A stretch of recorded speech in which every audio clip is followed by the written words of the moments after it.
प्रकार से सबसे पहले तो हम हमारे शास्त्रा, उनके अनुशासन और उनके अनुशासन में अनुशासित जो संघ है, इन तीनों रत्नों को वंदन करते हैं।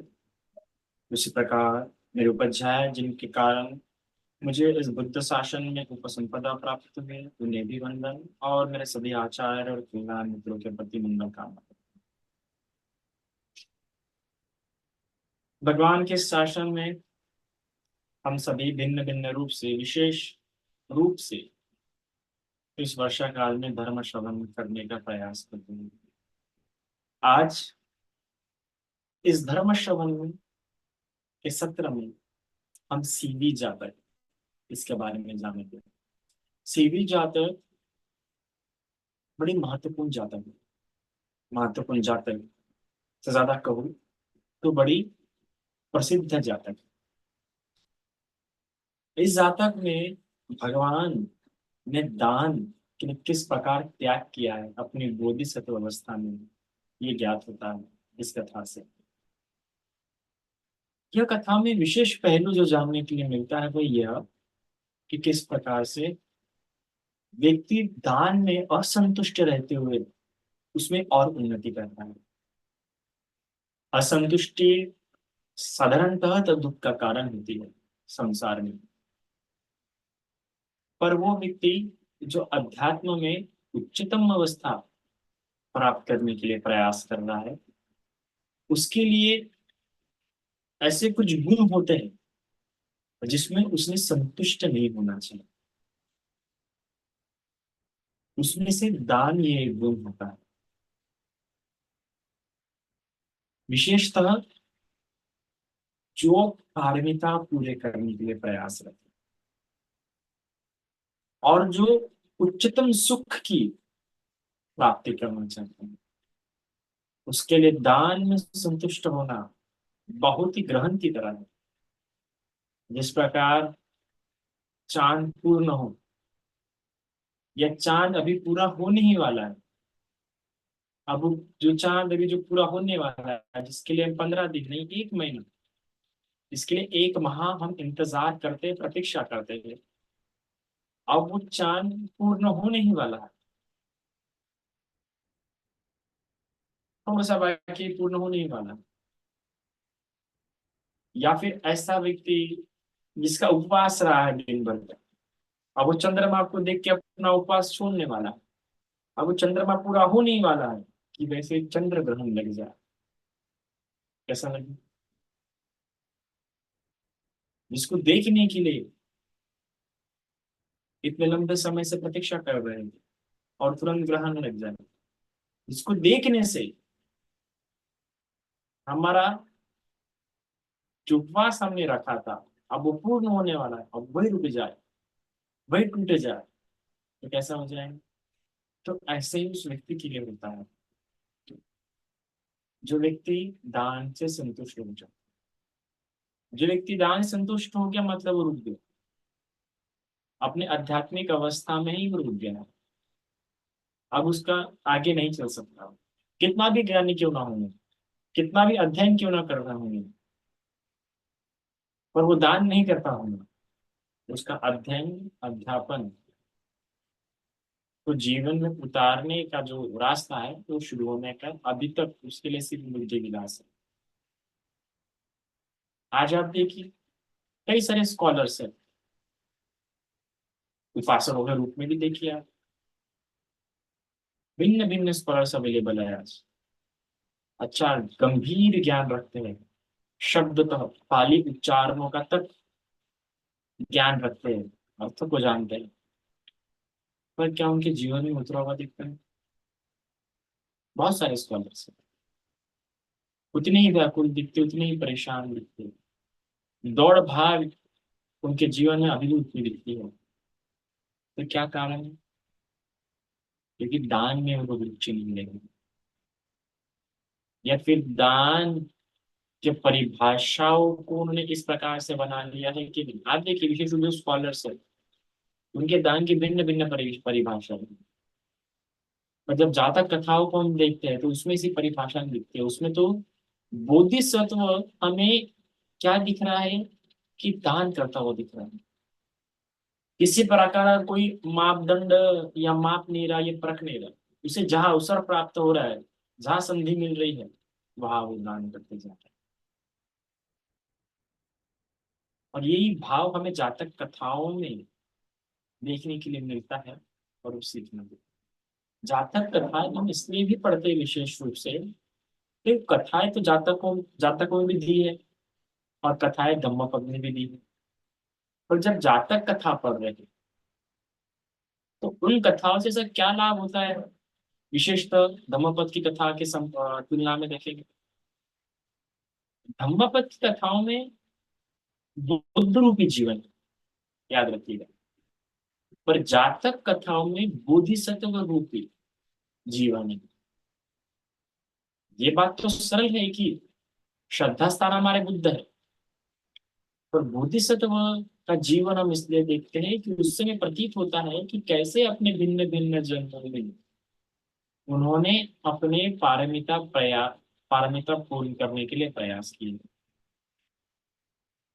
क्योंकि भगवान की शिक्षा में तो हमें कई सारे दर्शन मिलते हैं, दान को लेकर कई सारी बातें मिलती है, किसको दान देना चाहिए, किसको नहीं देना चाहिए, किस प्रकार का देना चाहिए, किस तरह का देना चाहिए, कितने तरीके से दिया जा सकता है, भिन्न भिन्न रूप से। अद्वैत निकाय में हो, मध्यम निकाय में हो, संयुक्त निकाय में हो, पढ़ने के लिए मिलता है। पर जब जातक कथाएं देखते हैं, तो उन्हीं बातों को जीवन में कैसे उतारा जाए, और इतनी सारी बातों में से किन बातों को सबसे ज्यादा आवश्यक स्थान देना चाहिए, इससे पता चलता है। जब हम दान के भिन्न प्रकार पढ़ते हैं, भिन्न स्तर पढ़ते हैं, भिन्न तरीके पढ़ते हैं, तो उनमें से हमें जो प्रिय लगता है, हमारे बुद्धिमत्ता को जो भाता है, सुभाता है, हम उसके हिसाब से वो बात पकड़ लेते हैं और वैसे दान करना शुरू कर देते हैं। पर जातक कथा ऐसे नहीं। जातक कथा में अपने अपने रुचिकार, अपने बुद्धि के अनुसार आप नहीं खा सकते। जातक कथाओं में दिखता है उनका जीवन। जब वो बुद्ध नहीं थे, जब वो बोधिसत्व थे, तो उस बोधिसत्व में उन्होंने किस प्रकार से कोई भेद ना करते हुए जितने उच्चतम से उच्चतम स्तर का बनाते हुए, अर्थात प्रणीत अवस्था या प्रणीत बनाते हुए दे सकते हैं, जिसको भी मिला जिसको भी दे सकते हैं, बस वही प्रयास किया। जातक कथा एक साधारण से व्यक्ति जो प्रयास कर रहा है सर्वज्ञता प्राप्त करने के लिए, उसके स्वभाव को जानने का तरीका है।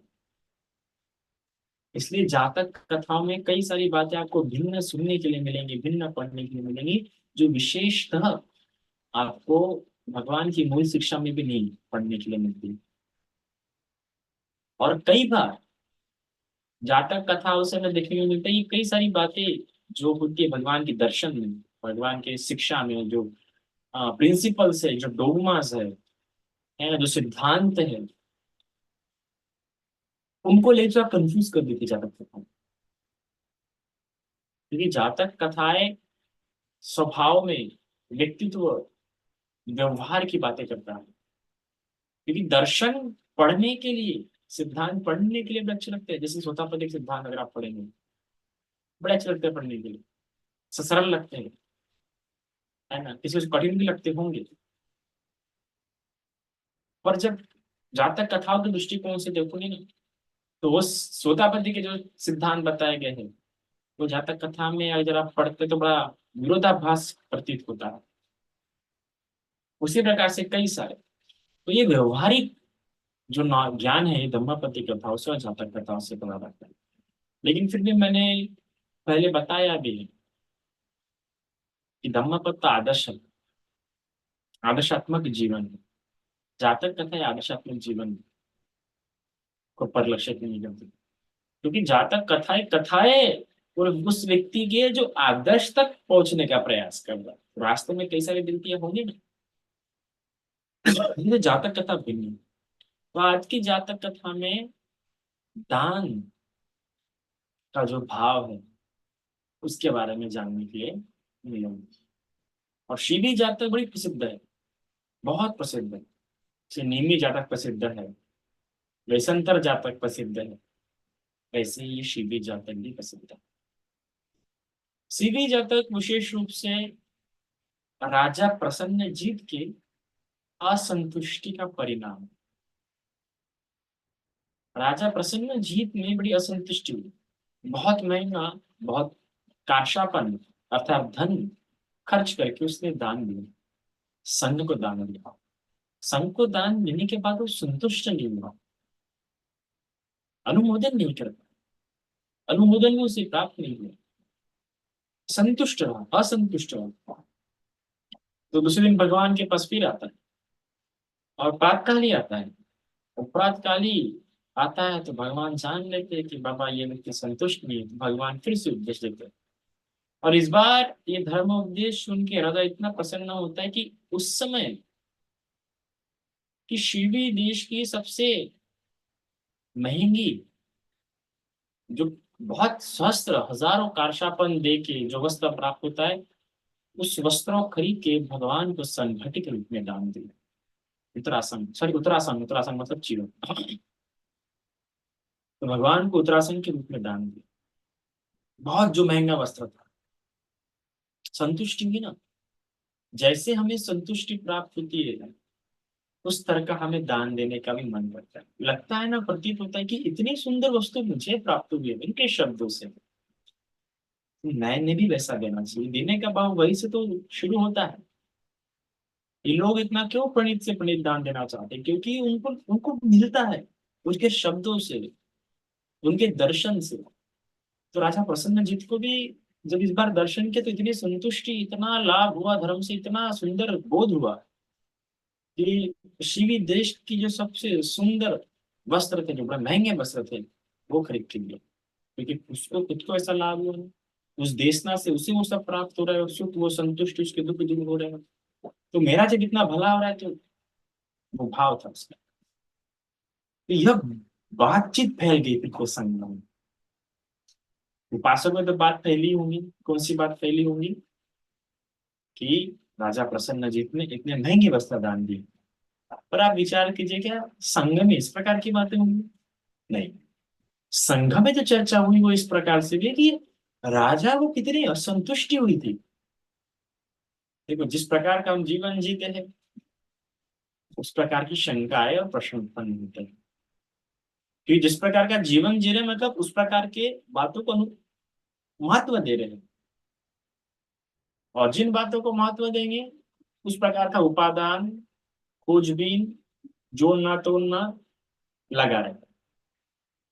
तो संसार के लिए तो, सांसारिक व्यक्ति के लिए तो महंगे वस्तुएं, आभूषण, वस्त्र ही जोड़ने तोड़ने में लगे होते, तो उनको वही दिखा सांसारिक व्यक्तियों को कि राजा ने इतने महंगे वस्त्र दान दिए। शिवी राज्य से जो बने होते हैं, महंगे होते हैं इतने। जैसे आज भी हमारा तो होता है फेमस, दुनिया में अलग अलग जगह की अलग अलग बातें फेमस है, यानी काशी के कपड़े, है ना, दिल्ली के किए वो, तो वैसे। पर जो संसार त्यागी थे भिक्षु लोग, उनको वो नहीं दिखा कि राजा ने इतना महंगा वस्त्र दान दिया। उनको ये दिखा कि राजा में असंतुष्टि हुई। इतना दान, पहले दिन इतना दान दिया था, आज इतना दान दिया, उससे भी महंगा दान था पहले का। इतने बड़े संघ को दान दिया था, फिर भी देखो उसमें असंतुष्टि हुई। तो सभी को एक कौलाहल सा लगा, एक आश्चर्य बात लगी कि दानी व्यक्ति को भी इतनी असंतुष्टि होती इतना दान देने पर भी। तो ये बात जब लगी तो भगवान ने पूछा कि कैसी चर्चा शुरू हुई।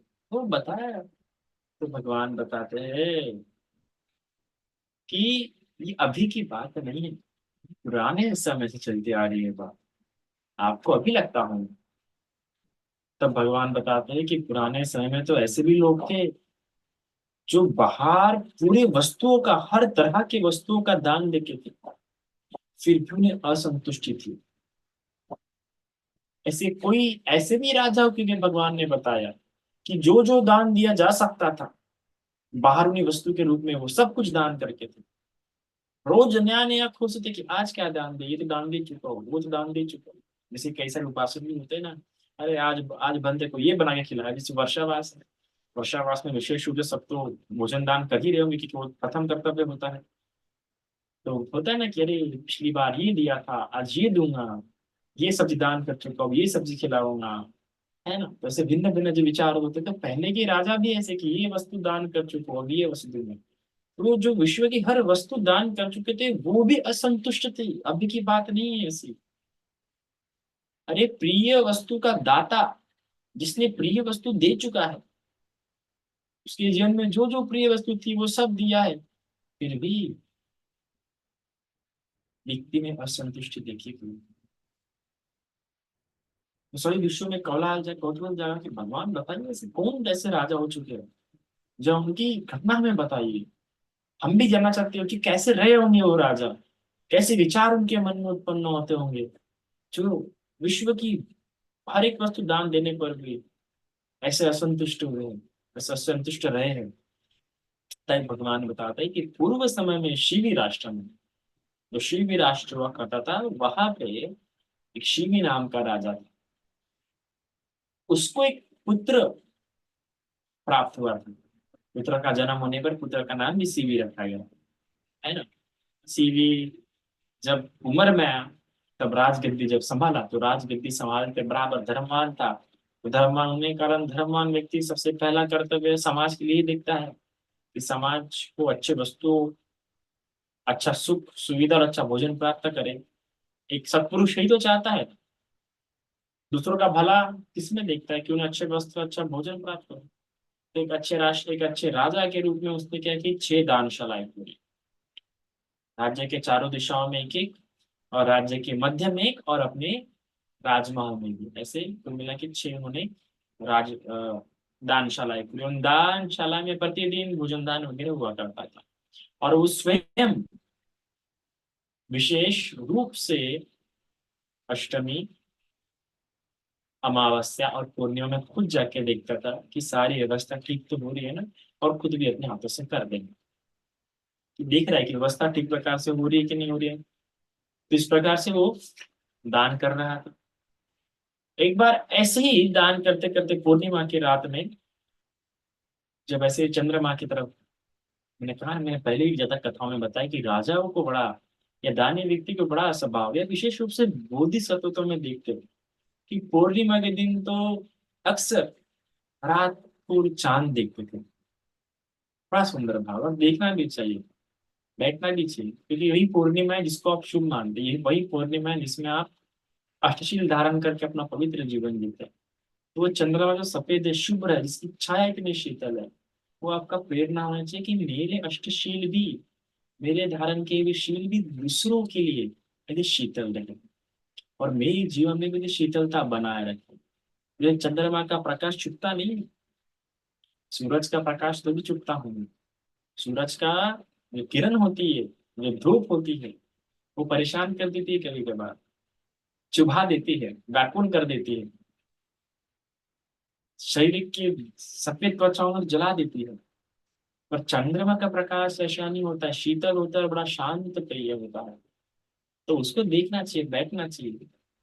तो ऐसे ही बैठे थे, तो उनके मन में आया, किसी कौन सी वस्तु है जो अब तक मैंने दान नहीं दी। देखिए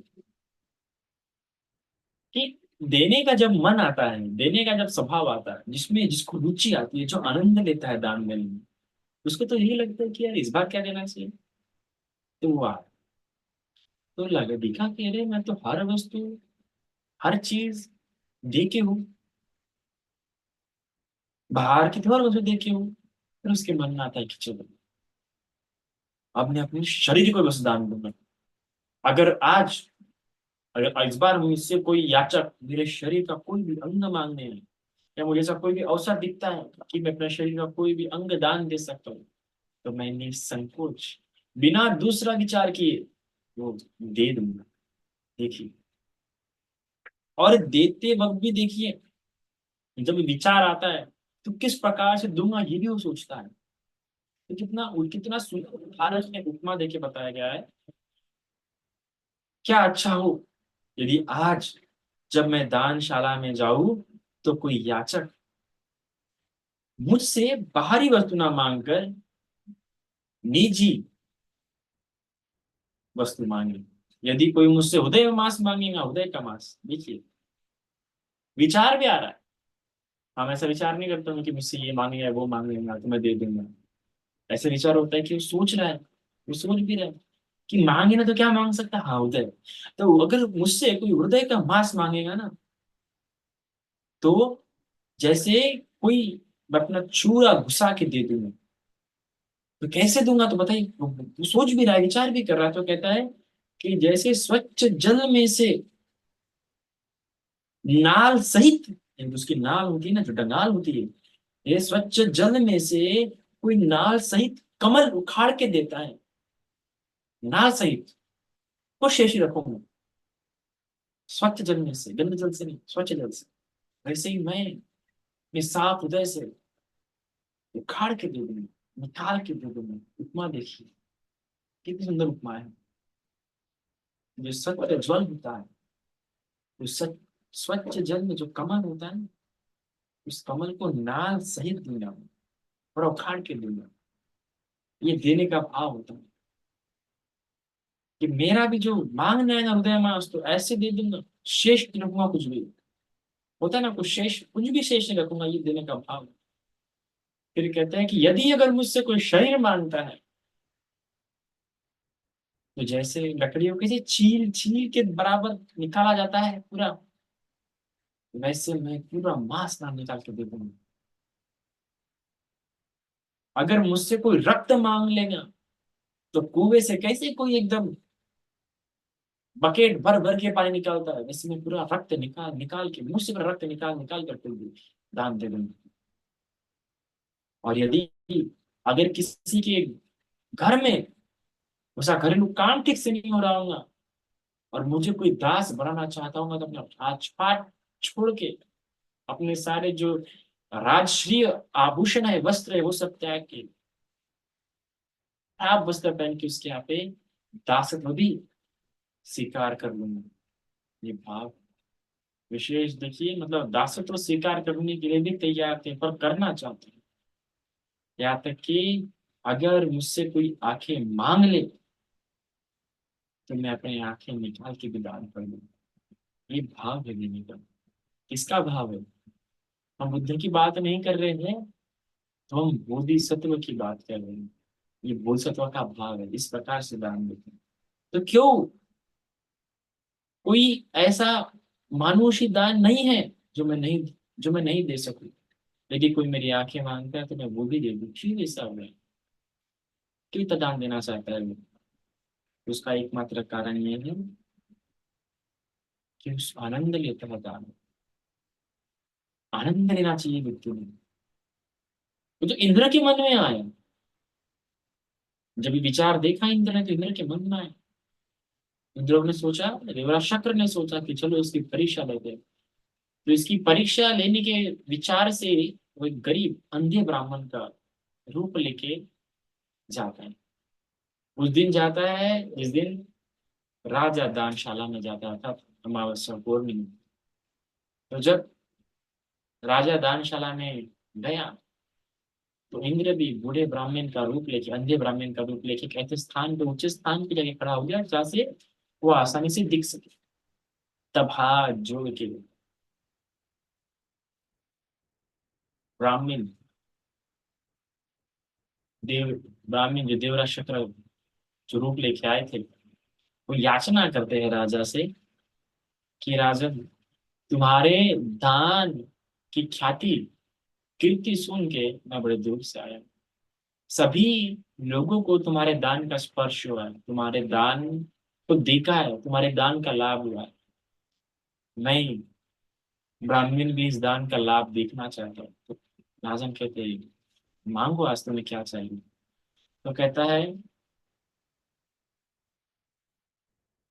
महाराज, तुम्हारे दान संकल्प का जो कीर्ति घोष हुआ है, उसने सारे लोगों, वासियों को स्पर्श किया है। मैं अंधा हूँ, तुम्हारे पास दो आंखें हैं, मुझे एक आंख दे दो। तुम्हारे पास एक आंख रहेंगी, एक आंख मुझे दे दो, हम दोनों एक एक आंख वाले हो जाएंगे। तो वो कहता है, वो सब कहते हैं कि अभी मैं प्रसाद पर बैठे बैठे सोच कर आया, मेरा कितना बड़ा लाभ है, आज मेरी मनोरथ पूर्ण होंगी। देखिए मनोरथ भी किस प्रकार से करते हैं इस बुद्ध शासन में। विचार कीजिए किस प्रकार के मनोरथ है, हम हमारे मनोरथ भी ऐसे ही होने चाहिए, और मनोरथ पूरे भी हो रहे हैं। तो कहता है तुम एक आंख मांग रहे हो, मैं तुम्हें दोनों आंख दूंगा। इस प्रकार से वो कहते हैं, और जब इस प्रकार से कहता है तो ये बात पूरे राजमहल तक फैल जाती है। और जब ये बात राजमहल तक फैल जाती है तो रानी, सेनापति, गणाच, सेनापति, सभी सभी लोग आ जाते हैं और राजा को समझाते हैं कि राजा ऐसा मत करो, अगर तुमने अपनी दोनों आंखें दे दी तो तुम राजपाट नहीं कर पाओगे। और भी दान देने के लिए बहुत कुछ है, धन है, इतना कुछ है, ये सब दान करो, अपनी आंखों का दान मत करो, ऐसा हमारे साथ अत्याचार मत करो। तुम्हारी आंखें, सभी लोग कहते हैं कि तुम्हारी आंखें निकाल के देना ठीक नहीं होगा, कृपया करके ऐसा मत करो। तब देखिए बोधिसत्व कितने सुंदर शब्दों में इस बात को समझाते हैं कि जो दूंगा कहकर न दे, जो दूंगा कह कल न देने की इच्छा करता है, वो पृथ्वी पर पड़े हुए बंधन को अपनी गर्दन में डालता है। विचार कीजिए कि एक बार जब सोच लेते हैं ना कि देना है, और जब सोचने के बाद दे के नहीं हो रहा हो और पलट जाता है या दे नहीं रहा होता है, तो मोदी से तो वह समझा रही कि तो ऐसी बात है कि पृथ्वी पर कोई बंधन पड़ा है, कोई रस्सी बंधी है किसी चीज से, उस रस्सी को अपने गले से बांध दे रहे हैं, अपने आप को उस चीज से बांध कर रख दे रहे हैं। ऐसे बंधन को, पड़े हुए बंधन को अपने गले में बांध देना मतलब इस बात से मुकर जाना है कि मैं दूंगा और फिर बाद में नहीं दूंगा। आगे बताते हैं कहकर न देना मतलब अपने लिए निरे का रास्ता खोल देना। कहकर न देने की इच्छा करता है वो पापी से भी पापी तर होता है। विचार कीजिए कितना बड़ा कहा गया कि पापी से महापापी कोई व्यक्ति होगा तो वो जिसने कह दिया और नहीं दे रहा है वो पापी से बड़ा पापी है। जो कह कर नहीं देता है, शब्दों से तो मुकर रहा है, मूसावादा भी हो रहा है ना उसका, तो ऐसा कहा गया है। और यम के पास पहुंचता है, डायरेक्ट यम के पास जाता है, यम के लिए उसके रास्ते खुल गए। जो मांगे वही दे, अरे जो मांग रहा है अगर वो देते तो उसका मतलब उस चीज की आवश्यकता है। हम अपने मन से देते हैं कि ये दूंगा वो दूंगा, पर जिसने मांगा अगर वो दे रहे हैं उसका मतलब उसकी आवश्यकता की महान बात है। तब अमात्य कितना प्यारा प्रश्न पूछता है, देखिए उससे अमात्य कहते हैं कि ऐसी कौन सी इच्छा है, ऐसी कौन सी संकल्प है हे राजन, ऐसा तुम्हारा क्या इच्छा, क्या संकल्प है कि आश्चर्य उत्पन्न होता है कि आंखों का दान देना कोई छोटी बात तो नहीं है, तो ऐसी क्या, इससे इससे बड़ी तुम्हारे जीवन में क्या मूल्यवान चीज है, किस चीज की आशा करते हो कि तुम अपने आंखें तक दान करने के लिए तैयार हो। तब कहते हैं हे राजन, तुम आयु वर्ण सुख तथा बल में से किस वस्तु की प्रार्थना करते हो, आंखों का दान कर रहे हो, शिवियों की श्रेष्ठ राजा, परलोक के लिए आंखें कैसे दे दोगे। तब कहते हैं न मैं ऐश्वर्य के लिए देता हूँ, न मैं पुत्र धन तथा राष्ट्र की इच्छा करता हूँ, यह सत्पुरुषों का धर्म है, ये पुराना चरित्र है, इसलिए दान देने में मुझे आनंद मिलता है। देखिए मैं पहले से बता रहा हूँ जिनको आनंद आता है, सत्पुरुषों को आनंद आता है। एक सत्पुरुष इसे अपने धर्म के रूप में देखता है।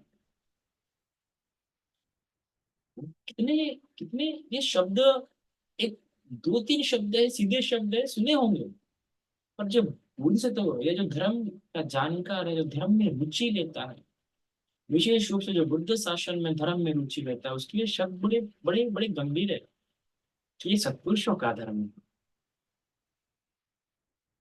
ये पुराने लोगों का चरित्र है, चारित्र है, दान देना, इसलिए दान देना। और आगे बता, और इस विशेष रूप से कैसा भी कहा गया है कि न मुझे दोनों चषकों में, भगवान एक जगह बताते भी है सारे पुत्रों को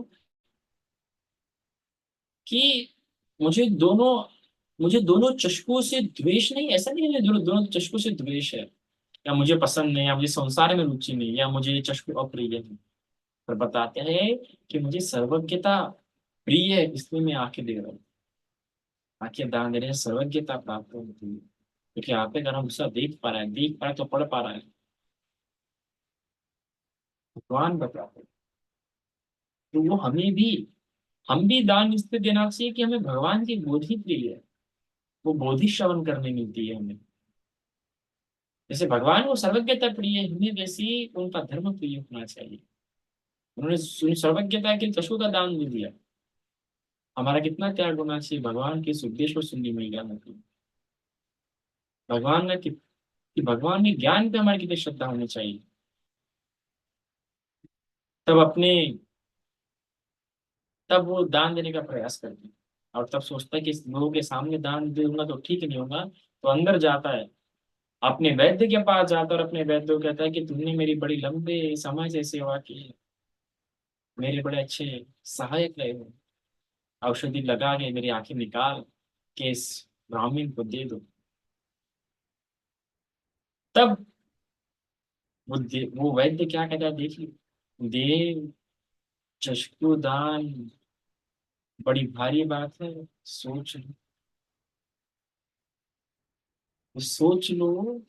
हमें आपको छोटी बात नहीं लग रही होंगी, पर जब कोई दे रहा होता है ना, और उसको कोई ऐसा व्यक्ति कह रहा है ना कि सोच लो, तो उससे बड़ा गंभीर असर पड़ता है, उससे नहीं सोचता। और बता भी रहा है ना, वो वैद्य उसे भर से बता भी रहा है कि देव चक्षु दान बहुत बड़ी बात होती है, सोच लो। तब कहता है कि मैंने सोच लिया, तुम देर मत करो, तुम देर मत करो मेरे साथ, बहुत बात मत करो, करो करो। तब उसने सोचकर, सुशिक्षित वैद्य जो थे, उन्होंने सोचा कि आंखों में शस्त्र डालूंगा तो आंखें क्या हो जाएंगी, खराब हो सकती है। तो नाना प्रकार की दवाइयां तैयार की और दवाइयां तैयार करके दक्षिण जो उसकी एक आंख में है उसकी एक आंख में फूंक दी। एक आंख में फूंक तो वो आंख पलट गई, बहुत दर्द हुआ होगा, अब विचार भी नहीं कर सकते, वो आंख पलट गई। तब भी फिर कहते हैं वो कि राजन सोच लो, अभी भी मैं आंख को ठीक कर सकता हूँ, सोच लो। सोच लो कितना दर्द हो रहा होगा, असंभव, मतलब आंख निकालने के है, डाल दी भी आंख पलट रही है। वैद्य कह रहे कि सोच लो, मैं इसको ठीक कर सकता हूँ, जो मैंने आंख पलटा दी ठीक कर सकता हूँ। कहते हैं कि ताक चालू रखो, देर मत करो, चालू रखो, बड़ा दर्द हुआ होगा। फिर जब आंख पलट जाती है, तो आंख पलट जाने के बाद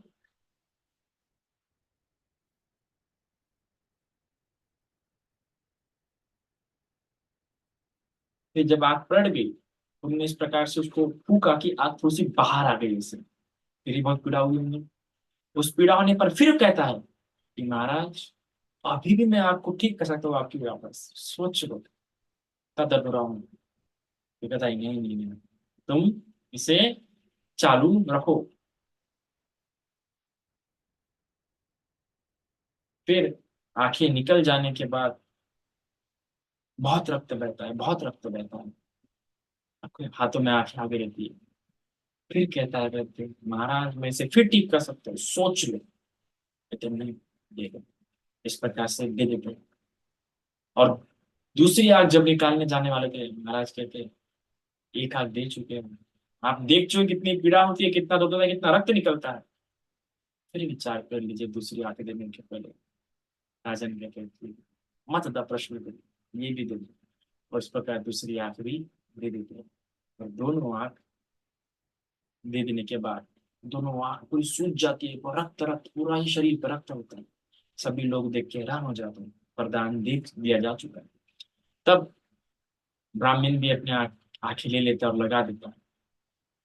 जो कि देवराज शक्र रहते हैं, और शक्र सोचते हैं कि लोगों के सामने जाऊंगा मैं, ताकि लोग भी देखें उनके राजा ने किस प्रकार दान दिया। तो इस प्रकार बौद्ध राजा होते कि वो एक स्वयं आदर्श बनते उनकी, उनके राज्य के लिए, उनके राज्य के लोगों के लिए। और इस प्रकार निकल जाते देवराज शक्र। तब कुछ दिन अपने महल में रह के सोचते हैं, मन ही मन में आता है कि मैं अंधा अंधा होके भी क्या राज्य करूं, मैं जाके जंगलों में साधना करूं, मेरे लिए वही श्रेष्ठ करूंगा। ऐसा कुछ दिनों हो जाने के बाद वो अपने राजा माते को बुला के कहते हैं कि मुझे एक सेवक दे दो, जो मेरी वहां पे आके इतना ध्यान रख सके कि मुझे शौच के लिए लेके जा सके और भोजन ला के दे सके, बस ऐसा करके एक सेवक ले लेता है और निकल जाता है और आसपास सौंप देता है जिसको सौंपना है। उसके बाद कुछ दिन बीतने के बाद राजा अपने दान के बारे में विचार कर रहा था। वो दान के बारे में विचार करके आनंद उसके मन में हो रहा था, और आनंद होते होते तब राजा इंद्र देवराज शक्र का आसन गर्म हो गया। और आसन गर्म हो गया तो देवराज इंद्र ने सोचा कि चलो उसका मैं भला कर दूं, उसको उसके पुण्य कर्म के प्रताप से उसे आकस आके उसकी वापस दिलवा दूं। ये सोच के देवराज इंद्र नीचे गए और पैरों की आवाज जैसी ही आई तब शिवी राजा समझ गए कोई तुम्हें आया है, तो पूछते कि कौन है। जो बताता है कि मैं दो लोगों का राजा, जिसे सुजमपति के नाम से जाना जाता है वो हूँ। मांगो, मैं तुम्हें वर देने के लिए हूं। मांगो तुम्हें जो मांगी। तब कहते हैं शक्र, मेरे पास प्रचुर धन है, सेना है, अनंत कोश है, किंतु अब मुझे अंधे को मरना ही अच्छा लगता है। तब देवराज शक्र पूछते हैं कि देव, क्या तुम मृत्यु की इच्छा से मरना चाहते हो अथवा अंधे होने के कारण से मरना चाहते हो? तब बताते हैं कि मैं अंधे होने के कारण से मरना चाहता हूँ। तब इंद्र कहते हैं कि दान सिर्फ परलोक के फल के लिए ही नहीं दिया जाता है, कि परलोक में सब सुविधा प्राप्त हो या देवलोक प्राप्त हो। इस जन्म के लाभ के लिए भी क्या होता है, ये दान का फल होता है। हे राजन, तुम्हारे जो सत्य है, जितनी भी सत्य है, उस सत्य से सत्य क्रिया करो तो तुम्हें ये नैन जो आंख है, ये आंख उत्पन्न हो जाएंगे, ये आंखों का लाभ हो जाएगा। तब भूषित्व कहते हैं शक्र, यदि मुझे आंख देना चाहते हो तो और कोई उपाय मत करो, मेरे दान के फलस्वरूप ही मुझे प्राप्त हो। तो ठीक है, अभी तुम तो करो। तो कहते हैं देवराज की राजन में इंद्र हूँ, लोगों को मैं आंखें नहीं दे सकता। अगर तुम्हें आंखें चाहिए, तुम अपने ही पुण्य से तुम्हें आंखें उत्पन्न हो सकती है, तुम अपने ही सत्य क्रिया का इस्तेमाल करो। तो कितनी सुंदर प्रकार सत्य क्रिया करते देखिए बहुत सत्व। कहते हैं कि नाना गोत्र के जो भी याचक मुझसे मांगने आते हैं और जो भी याचक मुझसे मांगते हैं, वे सब मुझे मन से प्रिय है।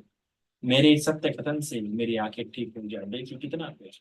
हमें तो भी भेद देखते कि इसको देना चाहिए, उसको नहीं देना चाहिए, इसको दिया उसको तो नहीं। मुझे कोई भी याचक है, ऐसा कहा गया है कि मांगने वाला कभी व्यक्ति भी प्रिय नहीं होता है, कोई मुंह से मांगे अच्छा नहीं लगता है, अप्रिय हो जाता है। पर इधर बोधिसत्व कह रहे हैं कि जो भी मुझसे मांगने आया मुझे सभी प्रिय है, वो किसी भी गोत्र का क्यों ना हो, वो सभी मुझे प्रिय लगते हैं।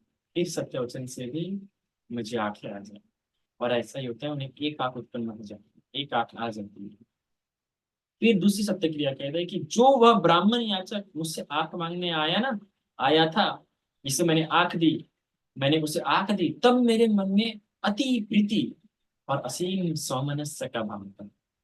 सोचिए, और इस सत्यजन से भी मुझे आंख उत्पन्न हो जाए, उन्हें आंख उत्पन्न नहीं होती। सोचिए, मैंने जब हमें कोई प्रिय वस्तु मांग लेता तो हमें कैसा लगता है, तुरंत उसके प्रति द्वेष उत्पन्न हो जाता है। लगता भी कह रहे, समझता नहीं है क्या मांगना चाहिए क्या नहीं मांगना चाहिए, कुछ भी मांगता है। पर भूल से तो कह रहे नहीं। जब उसने मुझसे आंखों का दान किया ना, आंखों मांगी ना, तो मुझे बड़ी प्रसन्नता हुई। और जब मैंने आंख दिया ना, तब भी मुझे प्रसन्नता हुई। अरे जब अपनी बूढ़ी सतवा ने जब एक आंख निकाल के दी थी ना, जब दूसरे आंख से उस एक आंख को देखा था तो प्रसन्नता ही हो रही थी कि अरे ये आंख का दान होने वाला। तो इस सत्याचरण से उसे फिर आंख आ जाती है। तब शिवी नरेश,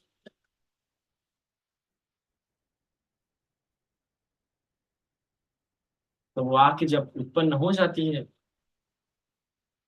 तो देवराज इंद्र शक्र के प्रताप से उस सारी राज्य परिषद इकट्ठा हो जाती है, क्योंकि दिखाना चाहते थे परिषद को भी। और देवताओं के प्रताप से वो इस प्रकार की उनके पुण्य के प्रताप भी थे, तो उस पुण्य के प्रताप से उस पुण्य के प्रताप से जो एक आंख, दोनों आंखें जो उनको उत्पन्न हुई थी, उसी साधारण आंखें नहीं थी अभी, एक उनका दान ही, उनका देने की चेतना इतनी महान थी कि वो आंखें इतनी प्रतापी थी कि वो आंखें 100 योजन दूर तक देख सकती थी, यहाँ तक पहाड़ पहाड़ चीर तक, जो बड़े बड़े पहाड़ है वो पहाड़ चीर के भी देख सकती थी, दीवारों के पार तक देख सकती थी। ऐसी वो अद्भुत आंखें उनको उस पुण्य के प्रताप से प्राप्त हुई थी। तब, और ऐसा कह के जो देवराज इंद्र वापस चले गए, तब वहां वो जनता इकट्ठा हुई थी, उस इकट्ठा हुई जनता को राजा ने धर्म उपदेश दिया और बताया कि देखो, ये मेरे आंखों का प्रताप देख के ही, हे प्रजा, तुम सभी जानो दाना कितना महान प्रताप होता है। तुम भी दान में उत्साह करो, दान में आनंद लो, और दान देने के लिए प्रेरणा लोगों में उत्पन्न करो और खुद भी दो। तुम मेरी आंखें इस बात का साक्ष्य है कि दान का कितना महान प्रताप होता है। देखिए, बोधिसत्व इस प्रकार से लोगों में प्रेरणा ही करते और बताते कि मैंने जो दान दिया आदमी से इतना लाभ हुआ, ये प्रताप देख के तुम भी दान देने में रुचि लो। और इस प्रकार से सभी लोग सही में दान देने में रुचि लेते, और हमने भी दान देने में रुचि लेना ही चाहिए, प्रताप देखना ही चाहिए। भगवान ने कहा है ना, क्या कहा है कि दान देने से कभी किसी का नुकसान नहीं हुआ, बल्कि लाभ ही होता है, और ये इसका प्रतीक है। इस प्रकार सभी लोगों ने दान में रुचि लेना चाहिए, और इस कथा से तो बिल्कुल भी प्रेरणा जागनी ही जागनी चाहिए। उस प्रकार से भगवान बताते हैं भिक्षुओं को। भिक्षु ये अभी की बात नहीं, पहले के लोगों ने भी दान देकर इतने संतुष्ट नहीं हुए कि बाहर किसी नहीं, अपना शरीर तक, अपना देह तक त्यागने के लिए तैयार थे। ये अभी की नहीं, पुराने समय की बात रही। तो ये जातक कथा में जिन्होंने आंखों का दान दिया वो तो हमारे बुद्ध ही थे पूर्व जन्म में, और जिन्होंने आंखें निकाली जो वैद्य थे वो आनंद थे, और जो इंद्र थे कौन हो, विचार कीजिए, तो अनिरुद्ध थे, जो इस जन्म में दिव्य चक्षुधारी थे। इस प्रकार से भगवान ने पूर्व जन्म की कथा बता के सत्य को उद्घाटित किया। तो हम भी इस बात को समझिए, इतना उसके लिए काफी है। साधु साधु।